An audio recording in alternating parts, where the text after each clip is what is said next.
ज्ञान गंगा विद्यालय हिंदी माध्यम कक्षा 7।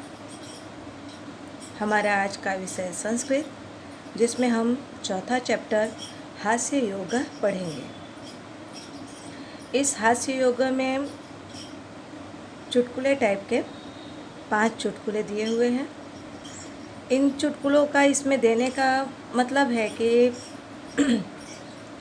ऐसे 5 प्रसंग हैं जो भाषा शिक्षण में हास्य रस की उपयोगिता को सिद्ध करते हैं।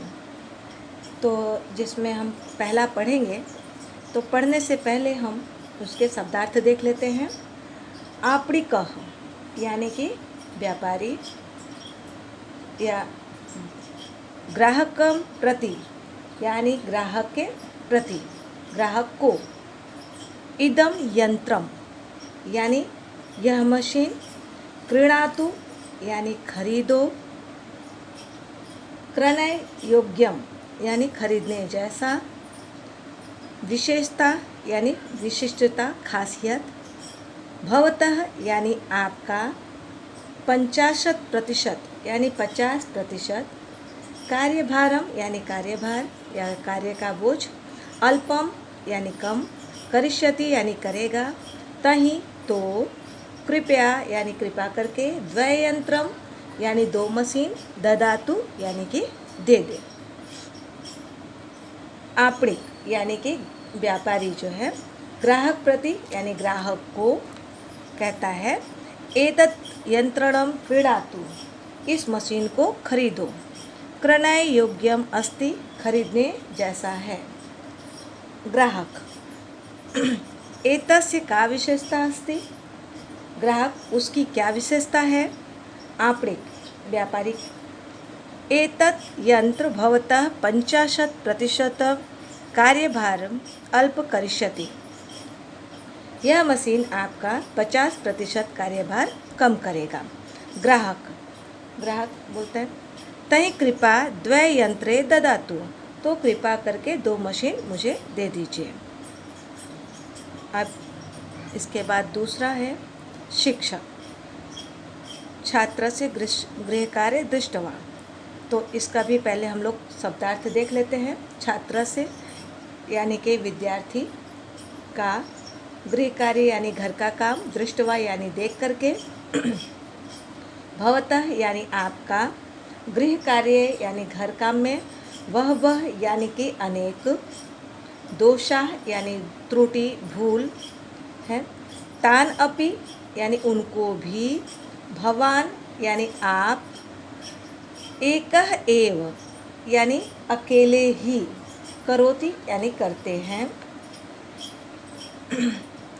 इसके बाद है छात्र यानी विद्यार्थी, महोदय यानी महाशय, एतान सर्वान यानी कि ये सभी दोषे,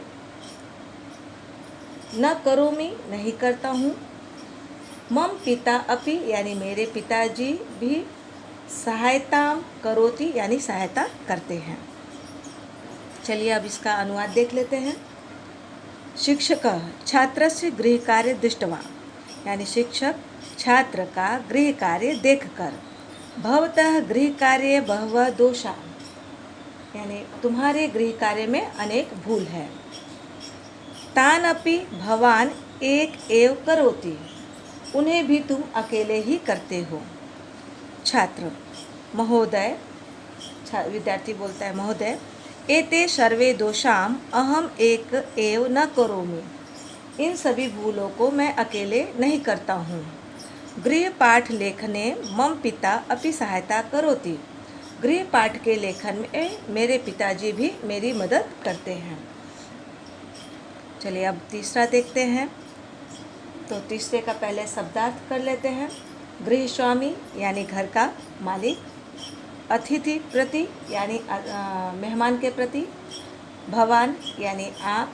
आगच्छतु यानी आओ पधारो। श्वान भय यानी कुत्ते का भय। न अनुभवतु यानी अनुभव न करो। इसके बाद है दशति यानी कि काटता नहीं है। फिर इसके बाद दशन स्वभावः यानी काटने का स्वभाव। अस्ति वा न वा इति, है या नहीं ऐसा।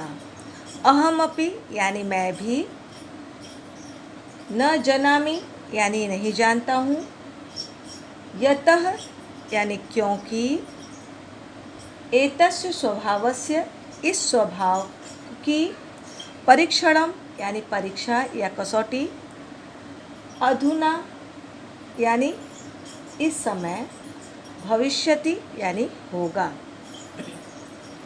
चलिए अब इसका अनुवाद देख लेते हैं। गृह स्वामी यानी घर का जो मालिक है, अतिथि प्रति यानी मेहमान को कहता है। भवान आगच्छतु यानी आप पधारो, आप आइए। स्वान भयम न अनुभवतु यानी कुत्ते का भय न रखो। अतिथि किम सह न दसति, मेहमान बोलता है क्या यह काटता नहीं है। गृह स्वामी घर का मालिक कहता है, तस्य दंश स्वभावः अस्ति वा न वा इति अहमपि न जानामि, उसका काटने का स्वभाव है या नहीं यह मैं भी नहीं जानता हूँ। एतः एतस्य स्वभावस्य परीक्षणम अधुना भविष्यति, क्योंकि इसके स्वभाव की परीक्षा अब होगी। इसके बाद अब हम लोग चौथा पढ़ते हैं। चौथे का पहले शब्दार्थ,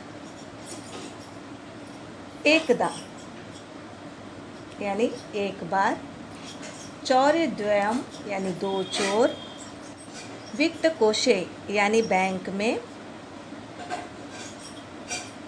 लुंठनम यानी लूट, करोति यानी करता है, बहुनी रूप्यकाणि यानी बहुत रुपए, प्राप्नोति यानी प्राप्त करता है, गृहम आगत्य यानी घर में आकर के, प्रथम चौर्य यानी पहला चौर, कियत धनम यानी कितना धन, तस्य ज्ञानार्थम वह जानने के लिए, धन गणनाम यानी रुपए पैसे की गिनती करना, करोमि यानी करता हूँ,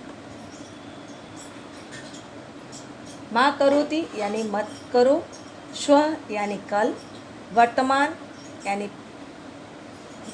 स्वः यानी कल वर्तमान वाला, पत्रे यानी अखबार में, वार्ता यानी समाचार, आगमिष्यति एव यानी आएगा ही, ततः यानी इसलिए, गणना यज्ञम भविष्यति यानी गिनती का ज्ञान हो जाए। यानी अब हम लोग इसका अनुवाद पढ़ते हैं। अनुवाद में है, एकदा चोर द्वय वित्त कोशे लुंठन करोति, एक बार दो चोर बैंक लूटते हैं, बहुनी रूप्यकाणि प्राप्नोति खूब रुपए प्राप्त करते हैं, गृहम आगत्य वार्तालाप करोति घर आकर वे बातचीत करते हैं, प्रथम चोरः यानी पहला चोर, कियत धनम प्राप्तम तस्य ज्ञानार्थ धन गणनाम करोति कितने रुपए मिले यह जानने के लिए रुपए की गिनती करता हूँ।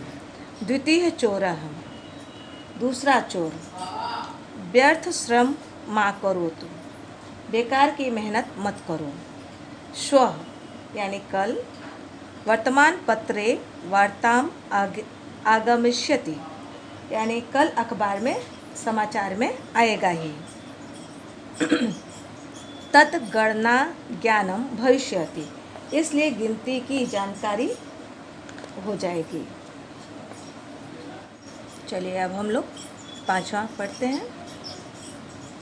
पहले इसका शब्दार्थ, तो वृद्ध यानी बूढ़ा, मम भोजनस्य पश्चात एव यानी मेरे भोजन के बाद ही,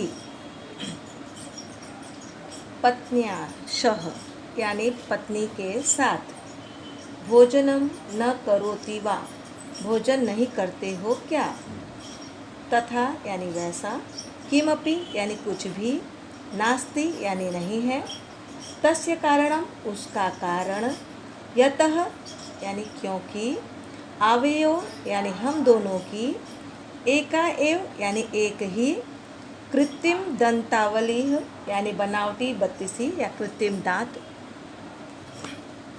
चलिए अब इसका अनुवाद पढ़ते हैं। वृद्धस्य शंभुनाथ यानी बूढ़ा शंभुनाथ, मम पत्नी मम भोजनस्य पश्चात एव भोजन करोति। मेरी पत्नी मेरे भोजन करने के बाद ही भोजन करती है। रमानाथम यानी रमानाथ कहते हैं, भवान भार्याया सह भोजनम न करोति वा, यानी कि रामनाथ कहता है कि आप पत्नी के साथ भोजन नहीं करते हैं क्या? शंभुनाथ यानी शंभुनाथ, तथा किमपि नस्ति, वैसा कुछ भी नहीं है। मम भोजनस्य पश्चात सा भोजनम करोति, मेरे भोजन करने के बाद वह भोजन करती है। तस्य कारणम अस्ति, उसका कारण है। यतः आवयोः एका एव कृत्रिम दंतावली अस्ति, उसका कारण है हम दोनों की एक ही कृत्रिम दंतावली यानी कृत्रिम दांत की दंतावली हमारे पास है। विद्यार्थी मित्रों, इसी के साथ हमारा आज का चौथा चैप्टर हास्य योग समाप्त होता है।